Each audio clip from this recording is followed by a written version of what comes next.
Shalom. Selamat datang di ibadah GBDI COTW Temanggung dengan adaptasi kebiasaan baru yang telah ditetapkan oleh pemerintah. Kami akan memberitahukan protokol kesehatan yang harus ditaati untuk mengikuti ibadah di tempat ini. Gunakan masker sejak berangkat dari rumah. Halaman utama disterilkan dari kendaraan bermotor. Telah disediakan tempat penitipan helm di meja-meja sebelah wastafel. Cuci tangan Anda di tempat yang telah disediakan. Bila terjadi antrean, beri jarak satu sama lain. Tempat cuci tangan telah menggunakan keran dan tempat sabun otomatis menggunakan sensor. Anda cukup letakkan tangan Anda di bawah keran, di depan kotak berwarna hitam di leher keran. Cuci dan bilas tangan Anda hingga bersih. Tisu untuk mengeringkan telah tersedia di samping wastafel. Masuk ke disinfektan portal, Anda tidak diperbolehkan melihat ke arah lampu ultraviolet di disinfektan portal. Cek suhu tubuh Anda di termometer yang telah disediakan. Bagi Anda dengan suhu tubuh di atas 37,5 derajat Celcius, Anda dipersilahkan mengikuti streaming di rumah. Ikuti arahan usher yang akan menempatkan Anda di kursi yang telah ditandai stiker. Bila kapasitas gedung utama telah terisi penuh, maka Anda akan diarahkan ke Aula Ebenezer atau BCN. Hindari kontak fisik seperti bersalaman atau berpelukan. Selama ibadah berlangsung, Anda wajib memakai masker yang menutup hidung hingga dagu. Silakan duduk kembali saat lagu penutup selesai dinyanyikan. Usher akan mengarahkan Anda untuk keluar dari gedung utama setelah ibadah. Bagi Anda yang duduk di sayap belakang bawah, Anda akan keluar melalui pintu utama. Bila Anda duduk di sayap depan bawah, Anda akan diarahkan keluar melalui pintu samping. Anda yang duduk di balkon kiri dari mimbar, Anda dapat keluar melalui pintu depan. Dan Anda yang duduk di balkon kanan mimbar, Anda dapat keluar melalui pintu utama. Persembahan dapat Anda masukkan setelah ibadah selesai dijalankan. Demikian protokol kesehatan yang harus kita patuhi dalam mengikuti ibadah di GBDI COTW Temanggung. Dan jangan lupa, cek kembali handphone Anda, apakah sudah dalam mode diam atau silent. Selamat mengikuti ibadah, Tuhan Yesus memberkati. Selamat sore Bapak Ibu Saudara yang terkasih dalam Tuhan. Mari sore hari ini kita datang kepada Tuhan membawa hati kita, segenap jiwa kita. Kita bersyukur karena kita memiliki satu nama yang berkuasa, satu nama yang besar, yaitu nama Yesus Kristus. Haleluya. Terima kasih Tuhan.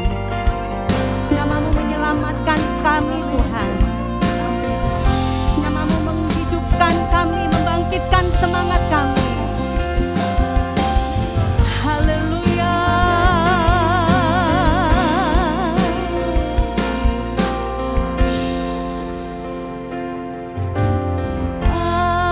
Alam semesta melukiskan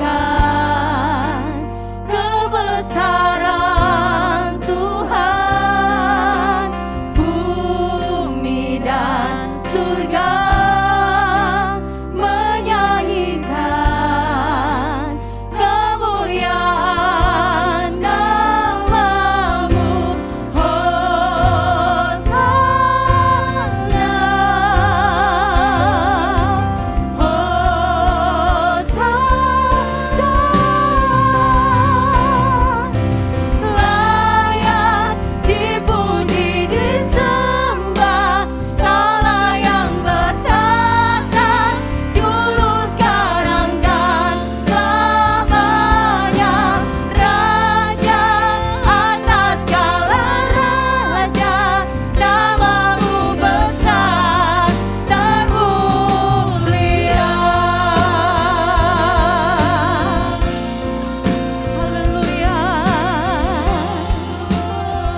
kasih Tuhan. Kami bersyukur memiliki Engkau dalam kehidupan kami. Nama yang menyelamatkan hidup kami, yang membangkitkan semangat kami, iman kami kepadamu Tuhan. Sore hari ini kami bawa segenap hati kami menyembah Engkau, memuliakan namamu. Kami percaya Engkau hadir di tengah-tengah ibadah kami. Dan Engkau siap untuk memberkati kami. Terima kasih Tuhan. Kami mulaikan ibadah kami dalam nama Tuhan kami Yesus Kristus. Haleluya. Amin. Puji Tuhan. Bapak Ibu saudara yang terkasih, siapa yang merasakan kebaikan Tuhan boleh lambai-lambaikan tangan. Puji Tuhan. Yesus mengasihi saudara dan saya. Amin. Dia mau mati bagi kita. Haleluya. Mari umat Tuhan. Dia baik.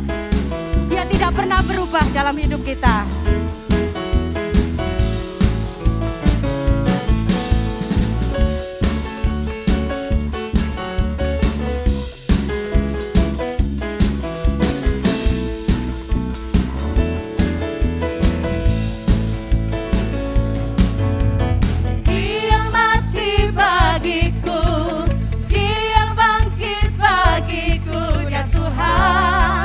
Allah penyelamat.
kita mau katakan di tengah-tengah situasi sekarang, kita berkata, Tuhan, Engkau baik bagiku Tuhan. Haleluya. He is so good to you. He is so good to me. Amin.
Di pihak saudara dan saya, siapa yang dapat melawan kita? Amin. Kita adalah umat-umat yang lebih dari pemenang. Haleluya. Terima kasih Tuhan.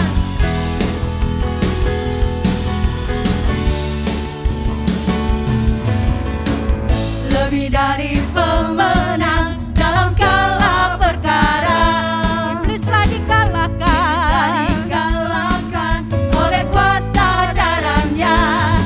Jika Allah di pihak kita, siapa dapat melawan? Kita lebih dari pemenang, lebih dari pemenang, lebih dari pemenang dalam segala perkara. Iblis telah dikalahkan oleh kuasa darahnya. Jika Allah di pihak kita, siapa dapat melawan? Kita lebih dari pemenang. Haleluya, haleluya. Kibarkanlah Yesus Raja, segala raja. Tekan haleluya.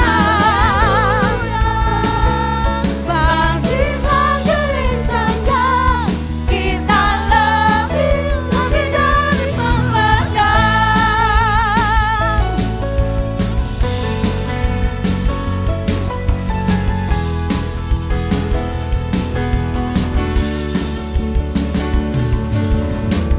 Lebih dari pemenang dalam segala perkara. Iblis telah dikalahkan oleh kuasa darahnya. Jika Allah di pihak kita, siapa dapat melawan? Kita lebih dari pemenang. Haleluya, amin. Kibarkanlah Injilnya, Yesus Raja, segala raja. Oh haleluya, terima kasih Tuhan. Gereja-Nya, kita lebih dari pemenang. Nyatakan dengan iman kita adalah umat yang lebih dari pemenang dalam segala perkara. Amin. Lebih dari pemenang dalam segala perkara. Iblis telah dikalahkan oleh kuasa darahnya. Jika Allah di pihak kita, siapa dapat melawan? Kita lebih dari pemenang. Haleluya, haleluya. Terima kasih Tuhan. Yesus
Shalom, jumpa lagi sama Debbie. Debbie hari ini mau makeup loh. Tapi Debbie mau kasih info dulu. Ma, ini dari tim kesehatan, tolong bacain, Ma. Bagi jemaat GBDIC OTW yang sedang melaksanakan isolasi mandiri dan membutuhkan bantuan sembako, obat-obatan, alat swab, atau ingin cek saturasi dengan menggunakan oximeter, Anda dapat menghubungi sekretariat di nomor 089 77 00 8435 atau Ibu Tiwi di 0857 4238 4499. Itu tadi info bagi jemaat yang sedang isolasi mandiri. Tetap semangat ya, tetap jaga kesehatan, dan jangan lupa streaming ya. Persembahan dapat ditransfer ke rekening sebagai berikut.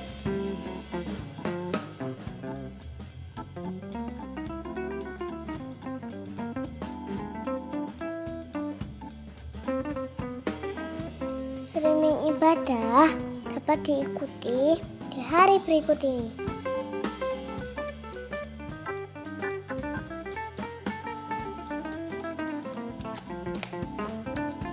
Udah cantik belum? Debbie dandan sendiri aja cantik.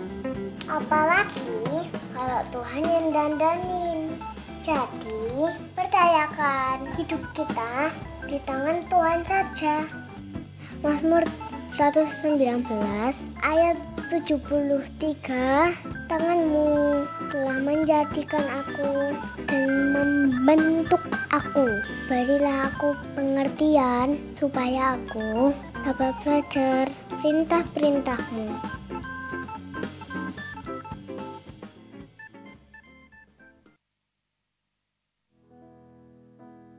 Engkau Bapa yang besar. Kami hidup karena kami percaya, karena kami beriman kepadamu Tuhan. Kami bersyukur Engkau Bapa yang setia, yang tidak pernah meninggalkan setiap kami. Apapun keadaan dan kondisi kami Tuhan saat ini, kami tidak mau menyerah, tetapi kami mau berserah hanya kepada Engkau Tuhan. Karena kami tahu kami mempunyai Allah yang besar, Tuhan yang besar Tuhan, melebihi apapun dalam hidup kami.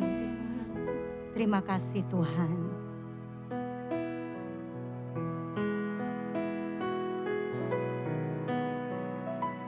Ku hidup karena percaya, Kau yang berjanji setia, pengharapanku selalu ada di dalam-Mu.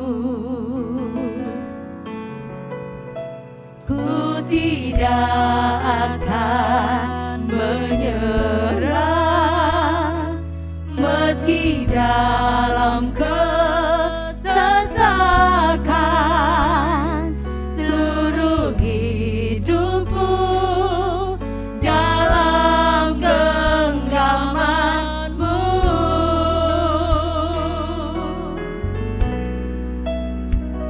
Aku punya Tuhan yang besar, yang tak berjanji dan sanggup menggenapi imanku. Bersepakat percaya kuasa-Nya, ku terima sekarang kemenangan dari-Mu.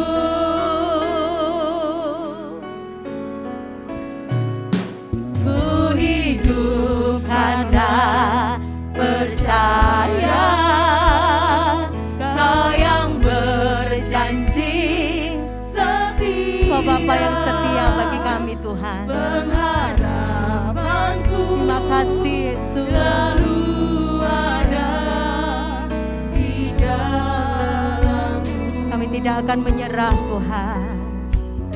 Ku tidak akan menyerah meski dalam kesesakan.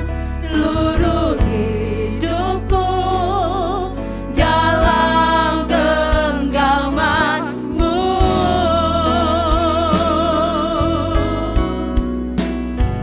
Aku punya Tuhan yang besar, yang telah berjanji dan sanggup menggenapi.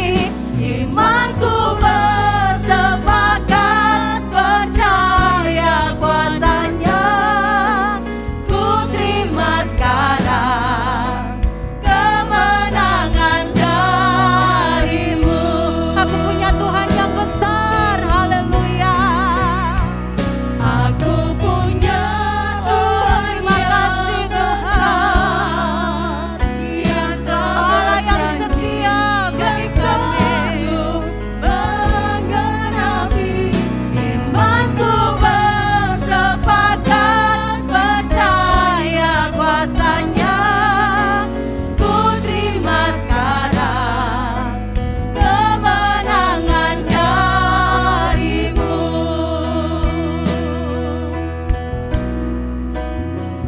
Aku punya Tuhan yang besar. Ini pengakuan kami Tuhan.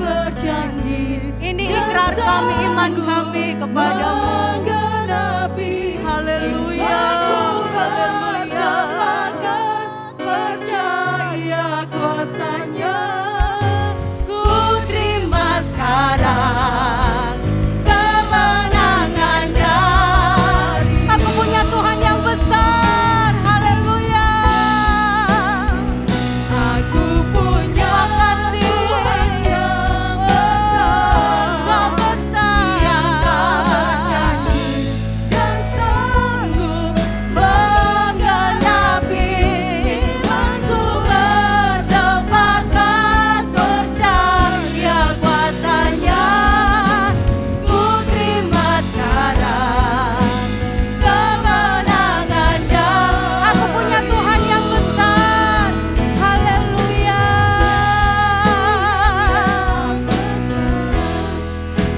Yang telah berjanji dan terima kasih menggenapi.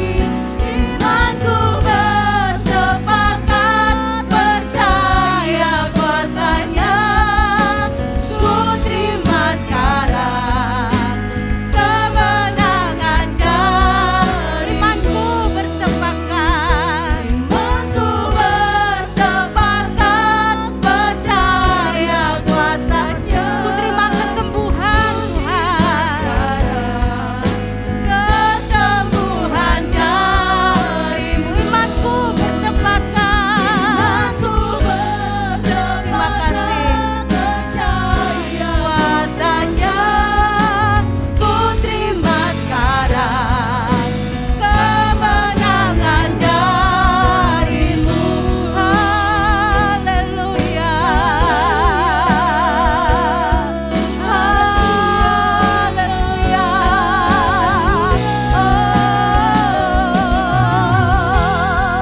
Terima kasih Tuhan.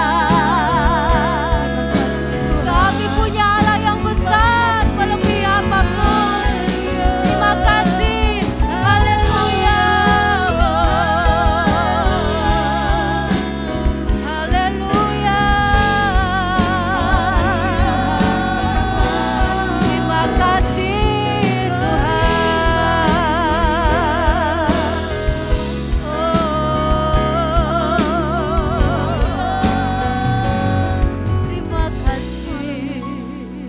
Terima kasih Tuhan, kami bersyukur Terima dan kasih, bangga Tuhan. memiliki Allah yang seperti Engkau.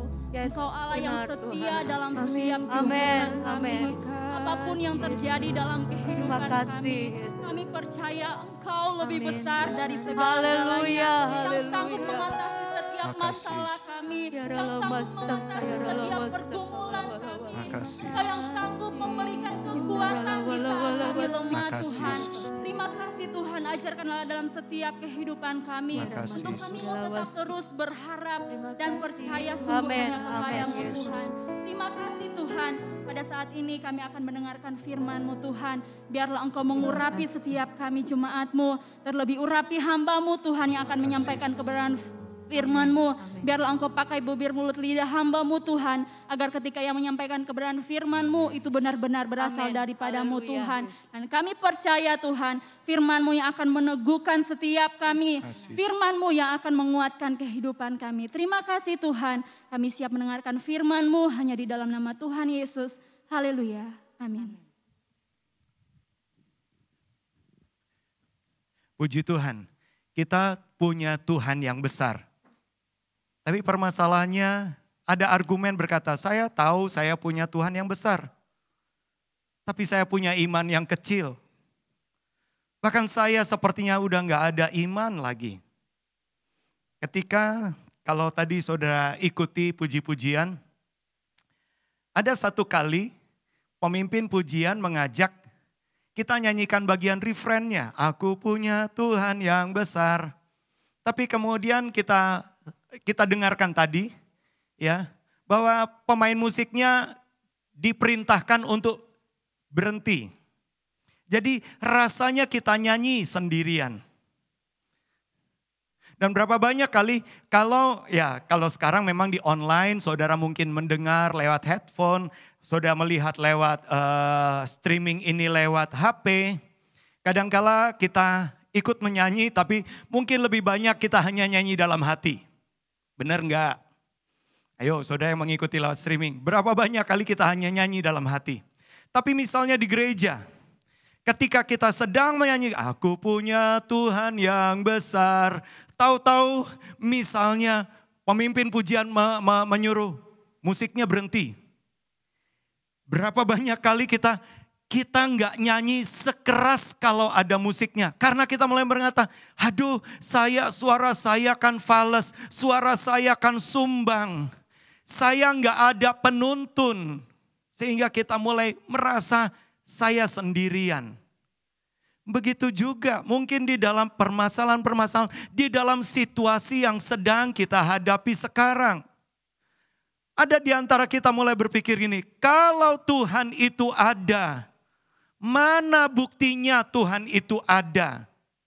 Kenapa dia biarkan pandemi ini terjadi? Kalau Tuhan itu ada, mana buktinya? Di manakah keberadaan Tuhan?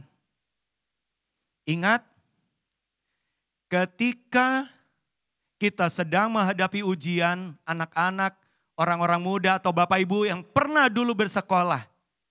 Ketika saudara sedang ujian, guru itu tetap hadir, tapi apakah guru itu berbicara?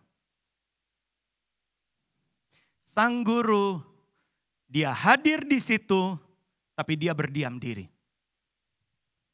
Dia tahu, apalagi ketika ujian itu dilangsungkan, dia tahu saya sudah berikan materinya, saya sudah berikan kisi-kisinya. Dia hadir, tapi dia berdiam diri. Begitu juga Tuhan hadir dalam hidup kita, tapi berapa banyak kali memang rasanya dia berdiam diri. Karena dia sebetulnya sudah berikan firman-Nya kepada kita, dia berikan kisi-kisinya. Kalau bicara tentang kisi-kisinya, saya teringat di angkatan 39 ketika saya di sekolah Alkitab. Satu kali kami ulangan pelajaran Roh Kudus disampaikan oleh Bapak Pendeta Ahamandai. Menjelang ujian, beliau sudah memberitahukan, ini nanti materi ujian, kisi-kisinya ini. Jadi pelajari saja bab ini dan bab ini. Jadi hanya 2 bab. Kemudian pas hari ujian, jadi beliau kan harus dia pulang ke Jakarta, kemudian beberapa bulan kemudian ujian. Kami sudah diingatkan kisi-kisinya ini. Tapi apa yang terjadi? Rupanya ada salah komunikasi sehingga beliau rupanya punya beberapa materi, beberapa paket ujian. Disuruh mungkin paket nomor 1, tapi oleh staf sekolah diberikan paket nomor 2. Sehingga begitu melihat kertas ujian, sama sekali yang dipelajari nggak ada yang keluar di ujian. Wah, kita semua bingung. Waktu itu jumlah kami cukup banyak, hampir 300. Saya ketua kelasnya, jadi siswa dan siswi berbeda. Saya ketua kelas siswa. Kemudian begitu lihat, waduh, nggak ada yang bisa dijawab. Ya, nggak ada yang bisa dijawab. Ya, saya mulai berpikir, sudahlah. Saya jawab semampu yang saya bisa kerjakan. Saya nggak tahu bagaimana dengan rekan-rekan yang lain memang. Tapi begitu akhirnya dikumpulkan, hasilnya cukup dahsyat. Sekitar 35% itu bisa dikatakan nilainya di bawah 2. Termasuk ketua kelasnya, saya. Karena saya nggak tahu harus jawab apa. Tetapi yang 65% nilainya di atas 9. Saya nggak tahu, mungkin karena pimpinan Roh Kudus juga. Saya nggak mau berpikir buruk. Sehingga waktu itu sempat bingung juga. Staf sekolah sempat sampaikan ke kami, kami minta maaf karena salah keluarkan materi soal. Tapi gimana ini? Sebagian besar nilainya 9 ke atas. 35% nilainya di bawah 2. Termasuk ketua kelasnya. Tapi ya puji Tuhan. Ya kalau saudara lihat di ijazah saya sekolah Alkitab, ya tetap tertulis sesuai dengan nilai itu. Untuk mata pelajaran Roh Kudus. Tapi ada satu hal, di situ saya hanya belajar, Tuhan, bukankah ini namanya mata pelajaran Roh Kudus? Ketika saya nggak tahu jawabannya, Engkau yang tahu jawabannya, Tuhan. Sehingga kami tidak coba berusaha cari nilainya, tapi kami cari nilainya, nilai norma, kami cari value dari Engkau sendiri. Bapak Ibu Saudara sekalian, kadangkala juga di dalam pelajaran kehidupan rasanya saya nggak mampu lagi, saya nggak punya iman. Adakah di antara Bapak Ibu orang-orang muda juga, apalagi di dalam deraan pandemi yang kedua, gelombang yang kedua ini, sepertinya kita mulai kehilangan iman. Kita mulai berpikir, Tuhan saya udah gak punya iman lagi. Gimana saya bisa mengalami Tuhan yang besar? Coba kita awali dengan 2 Korintus 5 ayat yang ke-7. Bukankah firman Allah mengatakan begini? Sebab hidup kami ini adalah hidup karena percaya, bukan karena melihat. Kita hidup karena iman dan bukan karena fakta yang dilihat. Tapi berapa banyak kali kita juga punya argumen. Oke, saya memang bukan hidup berdasarkan yang dilihat. Tetapi yang dilihat begitu menakutkan sehingga saya udah gak punya iman. Bapak Ibu Saudara sekalian, nanti mungkin di minggu depan kita akan berbicara tentang kekhawatiran. Tetapi Tuhan memang memberikan kepada kita, ya di dalam otak kita itu ada satu bagian yang disebut amigdala. Ya, ada satu bagian yang disebut amigdala. Amigdala itu bentuknya memang kayak kacang di lobum di bagian tengah otak kita. Amigdala itu punya fungsi mungkin sesederhana begini. Itu menjadi security system. Menjadi alat pengaman. Sehingga misalnya saudara melihat ada motor yang lari kencang ke arah saudara. Saudara nggak pakai mikir, motor ini besar, motor ini kencang. Waduh, Kalau saya lawan motor, pasti saya kalah.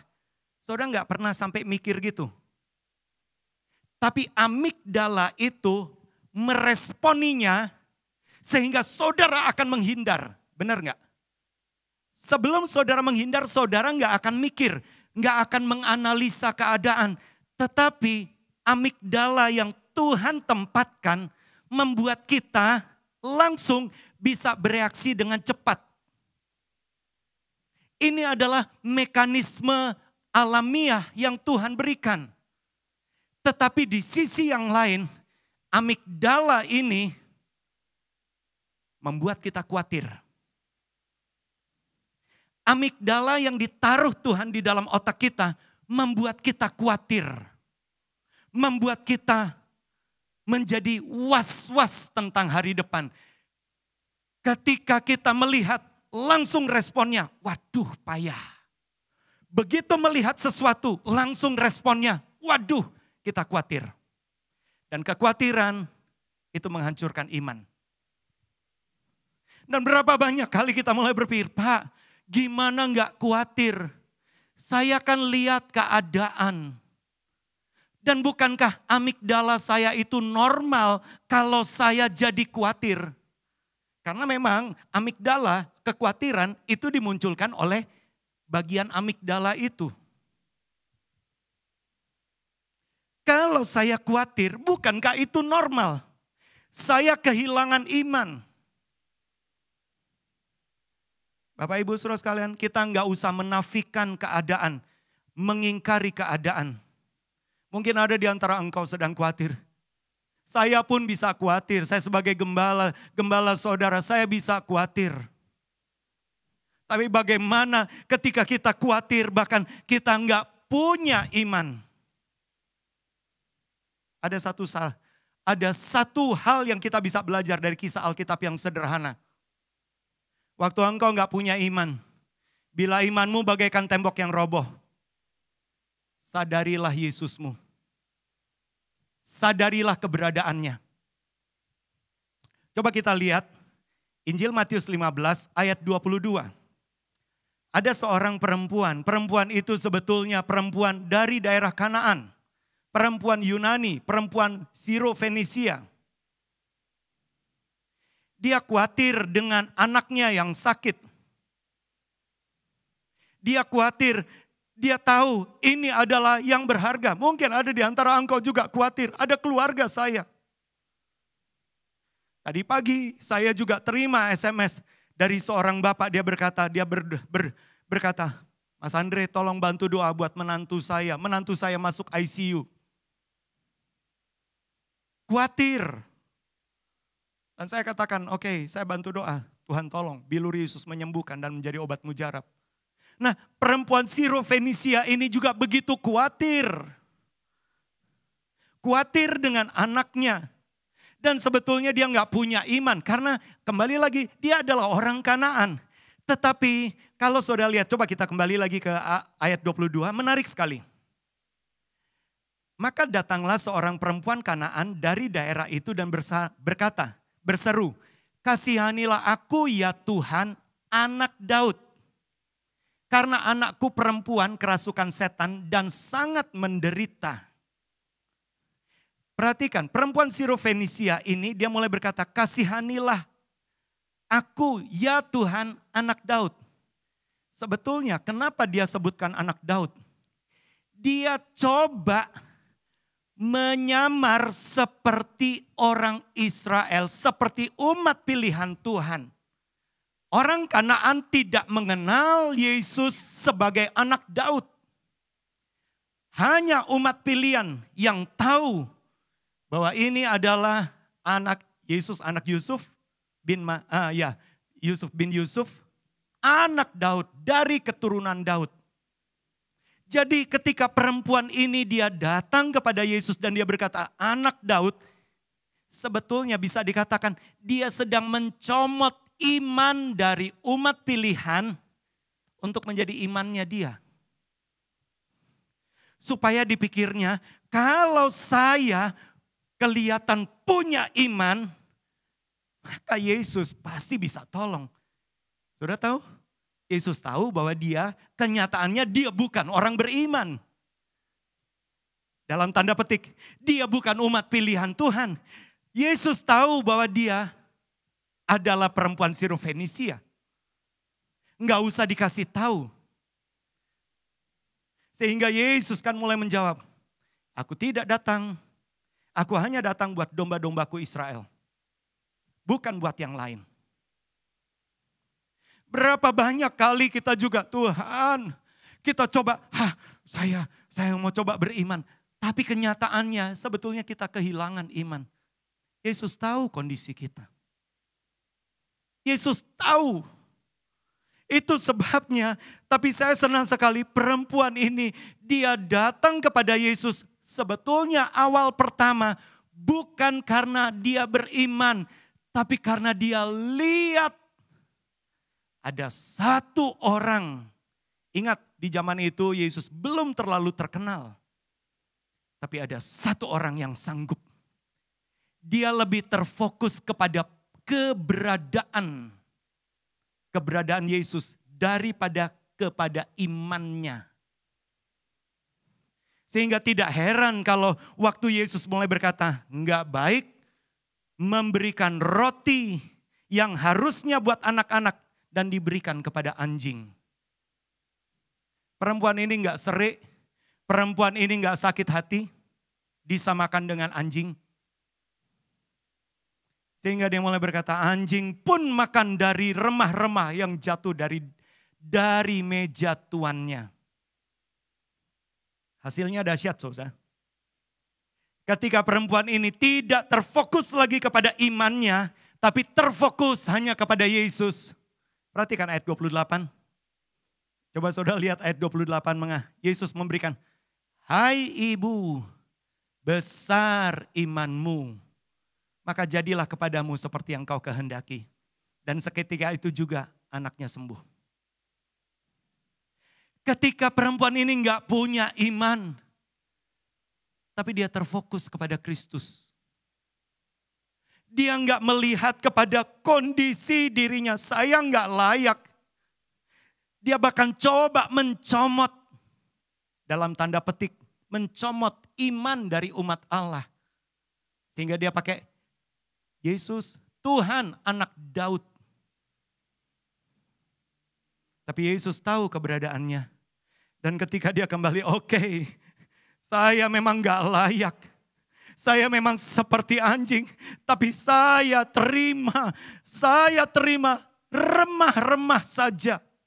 Sudah bisa lihat, fokusnya lebih kepada keberadaan Yesus. Dan perempuan ini, Tuhan katakan, besar imanmu. Sudah bisa lihat yang kedua juga. Hal yang sama. Kalau kita melihat di dalam Matius pasal 8, ayat yang ke-8. Matius pasal 8. Karena dua orang yang disebut besar imannya, baik itu wanita, baik itu perempuan atau laki-laki, kabar baiknya kebetulan bukan orang umat pilihan. Bukan orang Yahudi, tapi semuanya orang kafir. Perhatikan yang kedua ini, tentang seorang laki-laki. Tetapi jawab perwira itu, aku tidak layak menerima tuan di dalam rumahku. Katakan saja sepatah kata, maka hambaku akan sembuh. Saudara ingat, perwira ini kalau saudara melihat di dalam Injil Lukas, di Lukas pasal 7, sebelum perwira ini datang,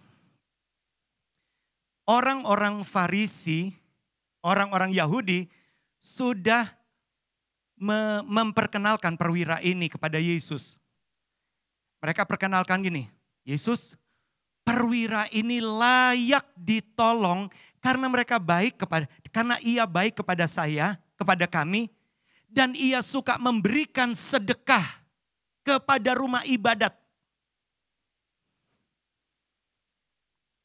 Jadi sebetulnya ada introduksinya. Tapi saya senang sekali ketika Yesus dan perwira itu datang, Tuhan, tolonglah, hambaku sedang sakit. Tolonglah. Kemudian waktu Yesus mulai berkata, baik, aku akan datang ke rumahmu. Saudara lihat, perwira ini tidak terfokus kepada, iya memang saya kan memang sudah berkorban, saya kan sudah berbuat baik, bukankah saya sudah begini? Tidak. Tapi dia lebih terfokus kepada keberadaan Yesus. Dia tidak terfokus kepada semua kesalehan, semua yang dia sudah kerjakan bagi rumah ibadat. Maaf, jangan sampai ada di antara kita ketika kita biasa berkorban, biasa melayani, kita mulai berpikir, lawang aku sudah melayani, lawang aku sudah memberi korban, kok enggak ditolong? Halo, di mana fokus kita? Berapa banyak kali kita mengukur, Tuhan wajib menolong saya karena saya sudah bayar harganya. Saya sudah begini, saya sudah melayani, saya sudah mati-matian buat Tuhan. Tuhan wajib menolong saya. Tapi kalau toh itu kondisimu dan Tuhan rasanya berdiam diri, fokus saja kepada keberadaan Kristus. Perwira ini dia mulai berkata, Tuhan, saya tidak layak. Cukup engkau ucapkan sepatah kata saja, maka hambaku akan sembuh. Dan kabar baiknya, waktu perwira itu tidak melihat, tidak terfokus kepada imannya, tapi dia lebih terfokus, dia lebih terarah kepada keberadaan Yesus, kepada kuasa Yesus. Coba kita lihat sekarang ayat 10. Menarik sekali. Ayat 10. Setelah Yesus mendengar hal itu, heranlah ia dan berkata kepada mereka yang mengikutinya, aku berkata kepadamu, sesungguhnya iman sebesar ini tidak pernah aku jumpai pada seorang pun di antara orang Israel. Wow. Enggak kebetulan. Yang dijuluki punya iman, the great faith, iman yang besar. Buat seorang perempuan Sirofenisia, perempuan kafir, yang sebetulnya enggak punya iman dalam tanda petik. Dan seorang Yahudi yang dia hanya datang karena dia percaya. Karena dia tahu Yesus bisa. Walaupun dia enggak terfokus kepada kelayakannya. Dia sadar. Dia sadar dia orang kafir. Dia sadar dia enggak layak. Tapi kabar baiknya, Yesus lihat dua orang ini dan Tuhan berkata, iman sebesar ini aku enggak pernah jumpai di antara orang. Tidak heran bahkan sampai Yesus, coba kita teruskan ayat 11 sampai 13.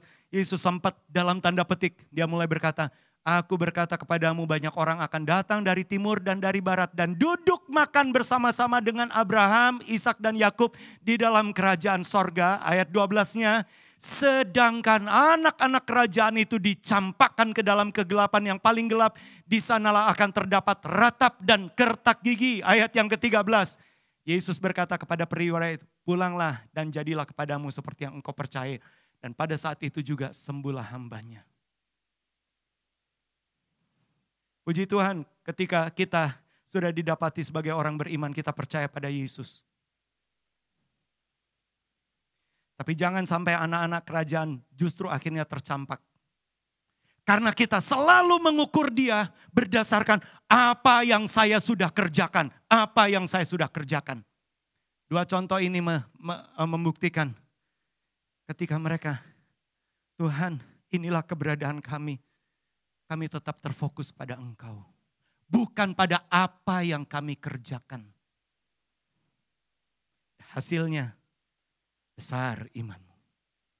Ada di antara saudara-saudara mulai berpikir, tapi saya kondisinya seperti ini, saya seperti kehilangan iman. Gak ada yang kebetulan kalau engkau dengar firman Allah.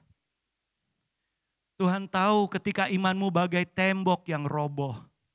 Tuhan tahu. sadarilah keberadaan Yesus. Kita lihat sekarang orang yang ketiga dan orang yang keempat. Orang-orang ini bahkan gak pernah mengharapkan ketemu dengan Yesus.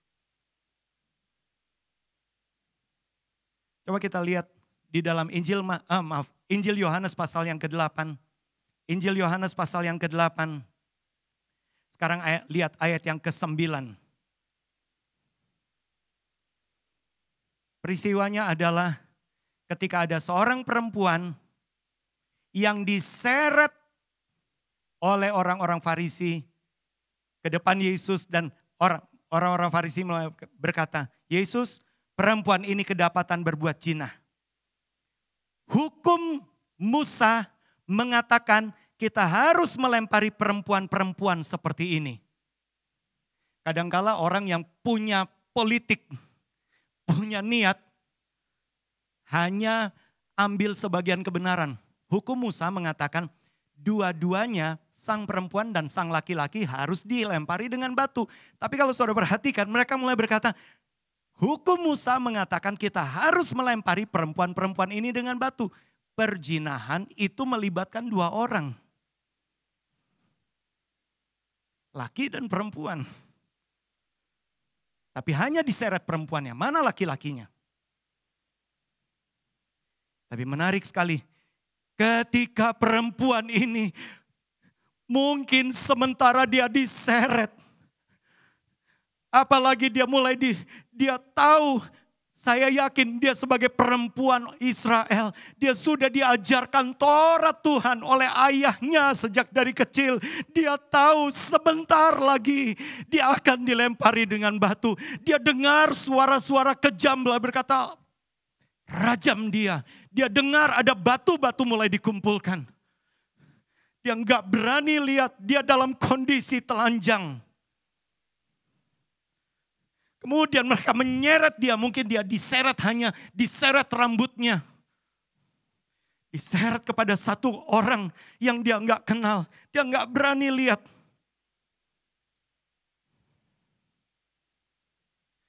Tapi dia heran ketika orang itu hanya terus menulis di tanah di bait Allah. Sebetulnya Yesus bukan menulis di tanah. Di halaman bait Allah itu adalah batu grafit.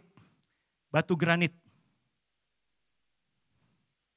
Ketika mereka terus memaksa, sebetulnya 2 kali Yesus menulis di halaman bait Allah. Kenapa Yesus menulis? Yesus sebetulnya sedang menunjukkan, yang menulis hukum Taurat di atas batu itu adalah aku. Bukankah 2 kali? Pertama, kemudian dihancurkan Musa. Dan yang kedua gantinya, Allah yang menulis peraturan itu di atas batu. Dan Yesus tulis di atas batu. Tapi mereka nggak sadar. Perempuan ini nggak berani lihat. Tapi dia hanya mendengar ada satu suara yang lembut. Dia berkata, baik, barang siapa tidak berdosa, dialah yang melempari pertama kali. Perempuan ini dia udah mulai berpikir pasti ada yang akan melempari pertama kali. Tapi dia hanya dengar ada satu batu dilepaskan. Satu batu dilepaskan. Satu batu dilepaskan. Dan dia mendengar semua orang mulai pergi satu persatu. Bukan kayak pemain musiknya bukan pergi, dia mulai ada di sini. Mulai pergi satu persatu. Dan kabar baiknya.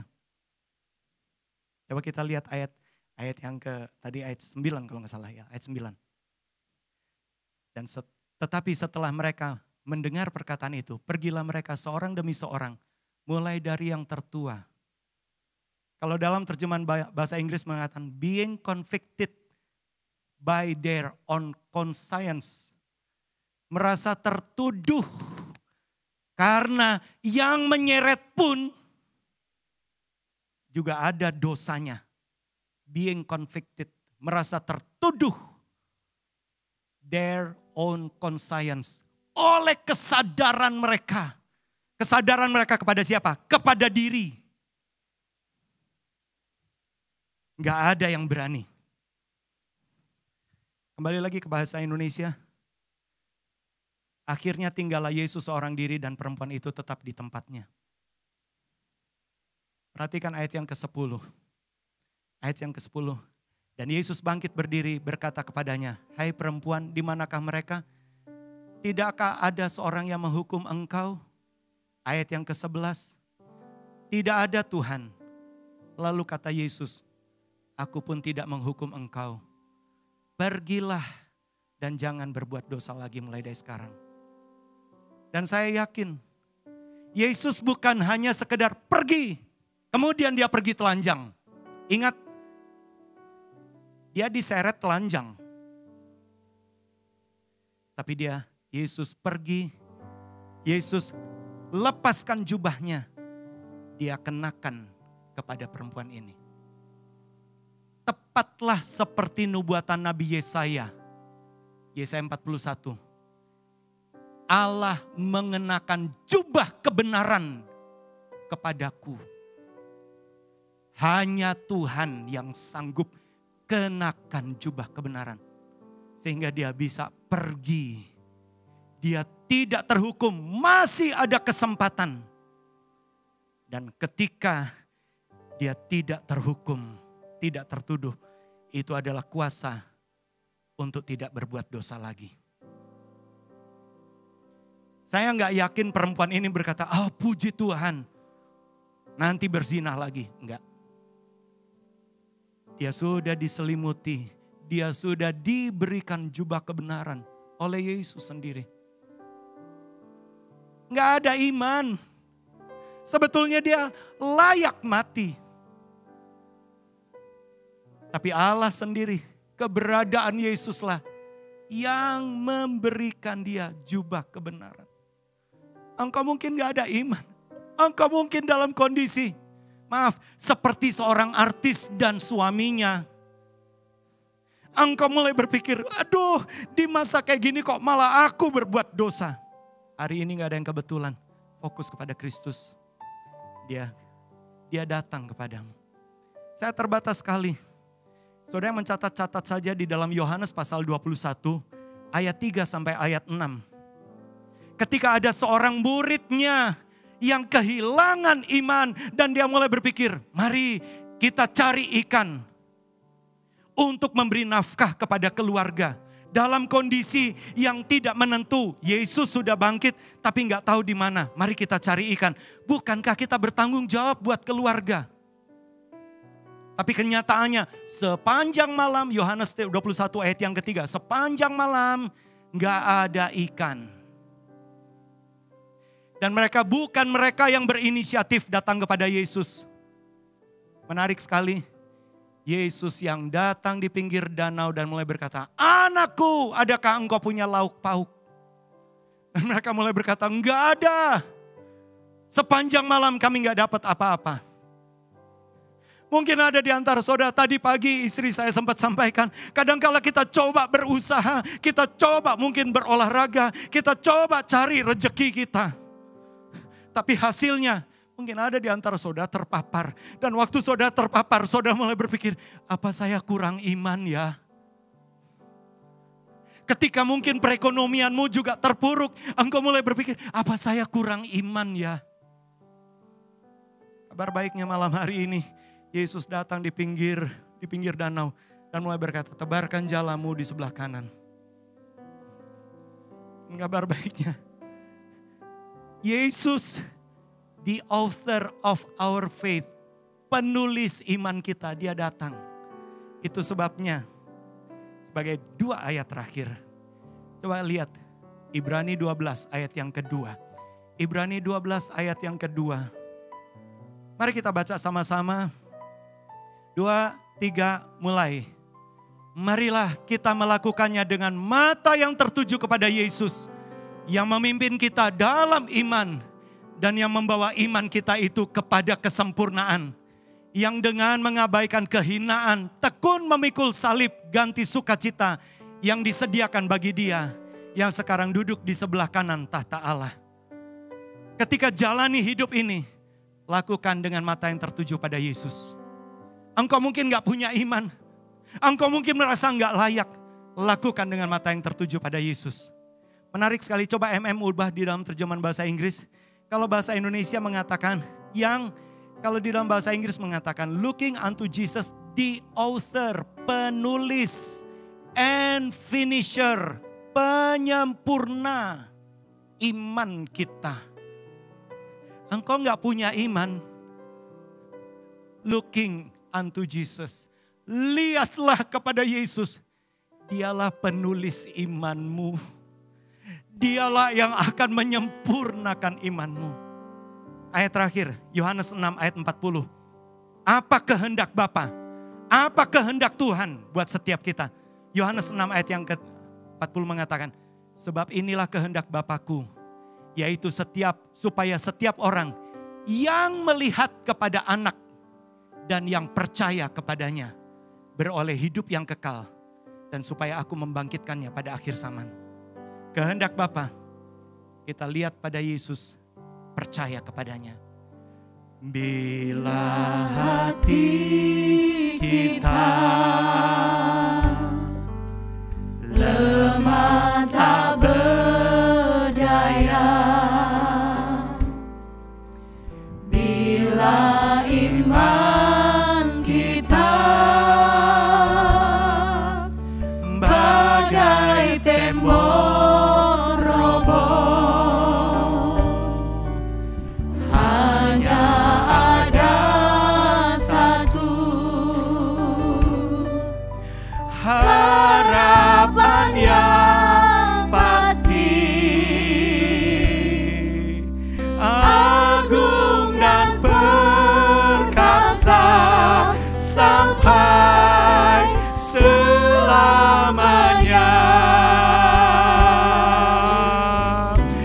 Hanya satu nama yang menggetarkan hati. Hanya satu nama yang menegarkan diri. Hanya satu nama indah tak terberit, nama Yesus, nama Raja segala raja.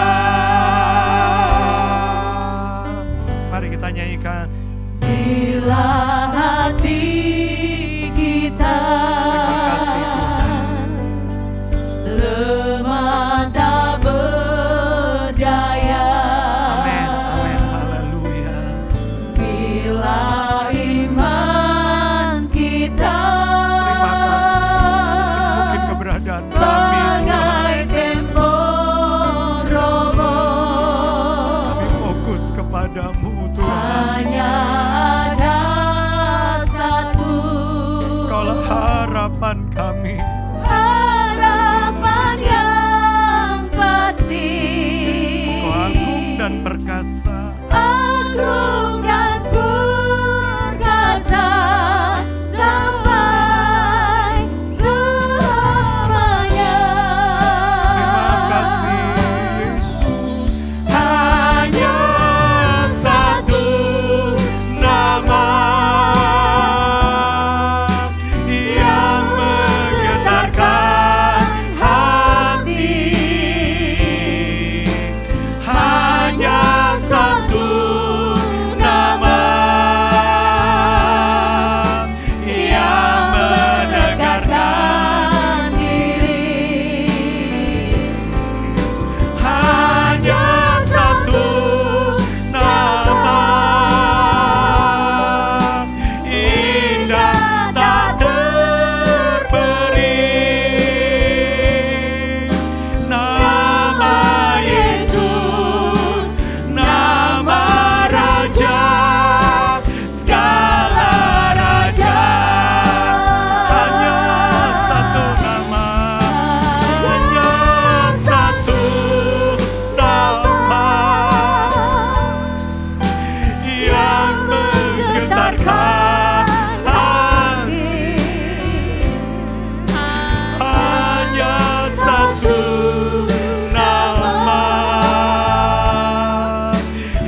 tiba-tiba saya teringat sebuah kisah yang disampaikan oleh almarhum ayah saya.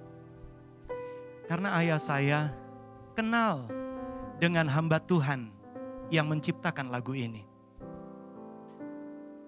Dan dia katakan, hamba Tuhan ini punya satu pelayanan di salah satu kota di Jawa Barat. Dia punya juga pelayanan salah satu persekutuan di Jakarta. Sebetulnya lagu ini diciptakan ketika dari selesai pelayanan di Jakarta mau pulang. Dia dalam keadaan depresi. Sebagai seorang hamba Tuhan, dia depresi, dia stres. Dan dia katakan, dia sempat cerita, sebetulnya waktu di jalan tol Jagorawi itu, dia pengen buka pintu belakang dan dia lompat keluar. Dia mau bunuh diri. Karena dia stres. Sementara dia selesai melayani. Tapi sementara itu dia tiba-tiba dengar suara Yesus. Itu sebabnya dia mulai gubah hanya satu nama. Saya sebagai seorang pendeta pun bisa stres, bisa tertekan. Amigdala saya bisa membawa saya kepada titik terendah. Tapi hanya nama Yesus yang menegarkan hati. Mungkin kondisimu, engkau kehilangan iman. Ada Yesus yang memperhatikan. The author and the finisher, our faith, iman kita pandang kepadanya. Nama Yesus hanya satu nama yang menggetarkan hati. Hanya satu nama yang menegarkan diri.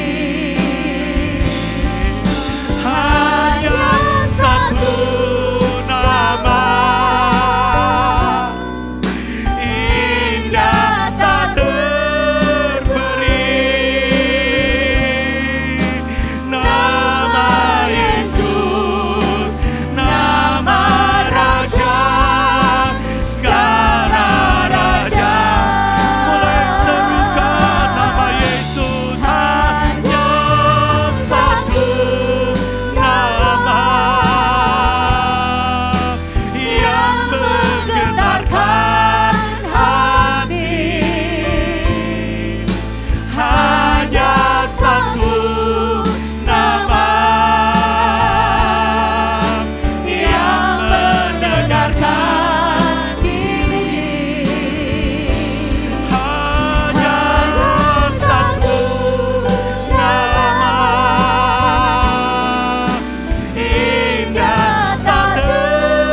Engkau tahu keberadaan kami Tuhan.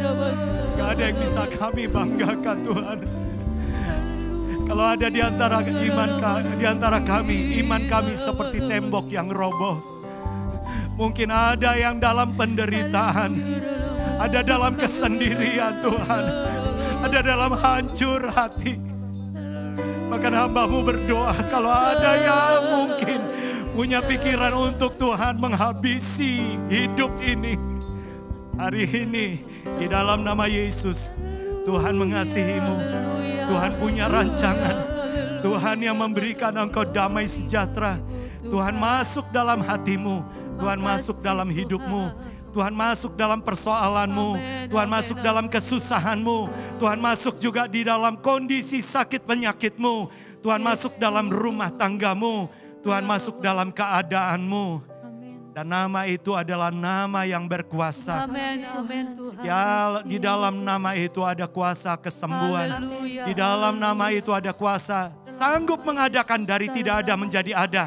Di dalam nama itu ada kuasa untuk menguduskan dan memulihkan. Amin. Tetapi di dalam nama itu ada kuasa untuk membangkitkan iman. Amin. Terima kasih Haleluya. Tuhan, terima kasih. Yang sakit Tuhan sembuhkan, yang susah Tuhan hiburkan. Kami terima kekuatan, kami terima kesembuhan, kami terima Tuhan mujizat-Mu pada malam hari ini juga. Terima kasih Tuhan, tapi mujizat terbesar adalah kami dipulihkan. Kami kembali bersemangat di dalam Engkau karena kekuatan Tuhan. Pegang terus tangan kami Tuhan. Mulai dari anak-anak, remaja, pemuda, pria, wanita, bapak, ibu rumah tangga, sampai orang yang lanjut usia. Yesus jamah hidup kami. Amin. Terpujilah nama-Mu Tuhan. Mari saudara kita terima berkat dari Tuhan. Tuhan memberkati engkau dan melindungi engkau. Tuhan menyinari engkau dengan wajahnya dan memberi engkau kasih karunia. Bahkan Tuhan menghadapkan wajahnya kepadamu dan memberi engkau shalom, damai sejahtera. Kini saudara-saudaraku sekalian, mari kita jalani hari-hari kita dengan membawa berkat dari Allah Bapa, kasih karunia dan perkenanan karena korban Yesus yang sempurna di kayu salib. Penyertaan kuasa Roh Kudus yang akan memimpin engkau dari iman kepada iman, dari kebenaran pada segala kebenaran, dari kemuliaan pada kemuliaan yang lebih besar lagi. Bahkan perlindungan kuasa darah Kristus melindungi roh, jiwa, tubuhmu, keluarga, serta orang di balik bayangmu. Dari mara bahaya, sakit, penyakit, niat jahat, kecelakaan, wabah, bencana, kuasa kegelapan, dari roh jahat ataupun dari pelecehan-pelecehan. Kami aman di dalam Yesus. Kami terima semua berkat ini dalam nama Yesus. Semua yang percaya katakan amin. Puji Tuhan, selamat malam dan Tuhan memberkati.